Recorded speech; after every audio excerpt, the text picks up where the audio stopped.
ഞാൻ പറഞ്ഞത് നമുക്ക് മാധ്യമ പ്രവർത്തനം എന്ന് പറയുന്നത് കേരളത്തിൽ നിന്ന് വന്ന കോൺഗ്രസ് നേതാക്കന്മാര് രാഹുൽ ഗാന്ധിയെ അതുപോലെ പ്രതിപക്ഷ നേതാവ് കോൺഗ്രസ് പ്രസിഡന്റ് മല്ലികാർജുൻ ഖാർഗെയെ കാണാൻ പോകുമ്പോൾ തർക്കം മുറുകുന്നു എന്ന് പറഞ്ഞ് വാർത്ത കൊടുക്കുന്നതിന്റെ നിങ്ങൾ തന്നെ ഒന്ന് സ്വയം പരിശോധിക്കുക.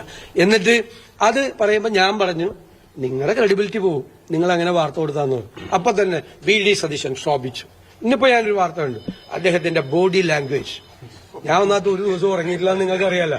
അദ്ദേഹത്തിന്റെ ബോഡി ലാംഗ്വേജ്, അദ്ദേഹം നിരാശനാണ്, അദ്ദേഹം കോപിഷ്ഠനാണ്, അദ്ദേഹം കോപാകുലനായി നിൽക്കുന്നു. പുറത്തേക്ക് ഇറങ്ങി വന്നപ്പോൾ അദ്ദേഹത്തിന്റെ ബോഡി, എന്റെ ദൈവമേ, എവിടേക്കാ നിങ്ങൾ പോകുന്നത്, എവിടേക്കാ നിങ്ങൾ പോകുന്നത്? ഒന്നുമില്ലെങ്കിൽ ഒരു 4-5 ദിവസമായിട്ട് ഉറങ്ങാതെ നടക്കുന്ന ഒരു മനുഷ്യനാണെന്നെങ്കിലുള്ള കരുണ വേണ്ടേ? അല്ല ഞാൻ പറഞ്ഞ നിങ്ങളോട്, നിങ്ങൾ ആണ് നിങ്ങൾക്ക് അതിന്റെ കൂടി നിങ്ങളുടെ പ്രശ്നമുണ്ട്.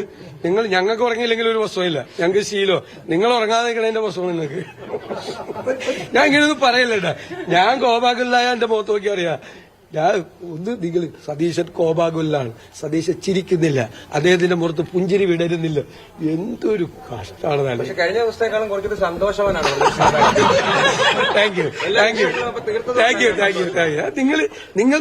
ഞാൻ എപ്പോഴും ഞാനിവിടെ പാർട്ടി ഭാരവാഹിയായിട്ടും പ്രത്യേക ക്ഷണിതാവായിട്ടും ഒക്കെ തെരഞ്ഞെടുപ്പ് കാലത്തൂടെ വന്നിട്ടുള്ള ആളാണ്. നിങ്ങൾക്കറിയാലോ ഇവിടെ എന്തായിരുന്നു ഡൽഹിയിലെ കേരള ഹൗസ്. നിങ്ങൾ നിങ്ങളുടെ സീനിയേഴ്സോട് ചോദിക്കുമോ, പുതിയതായി വന്നവര് എന്തായിരുന്നു ഇവിടെ ഇല്ലേ? അതൊന്നും അല്ലല്ലോ, എത്ര സ്മൂത്താണ്. അങ്ങനെയാണ്, എത്ര സ്മൂത്തായിട്ടാണ് പോകുന്നത്. അതുകൊണ്ടല്ലേ നമ്മളിപ്പോ വരാൻ തുടങ്ങിയിട്ട് എത്ര ദിവസം, അതുകൊണ്ടാണ്. അപ്പൊ ഡേയ്സ് കുറവാകുമ്പോൾ കൂടുതൽ ആൾ വരുമല്ലേ വേണ്ട. ഒരാഴ്ച വന്ന് നിൽക്കേണ്ട ആളിൽ ഒരു ദിവസം വന്ന് നിൽക്കേണ്ടത്. പെട്ടെന്ന് എത്ര സ്പീഡിലാണ് തീരണത്.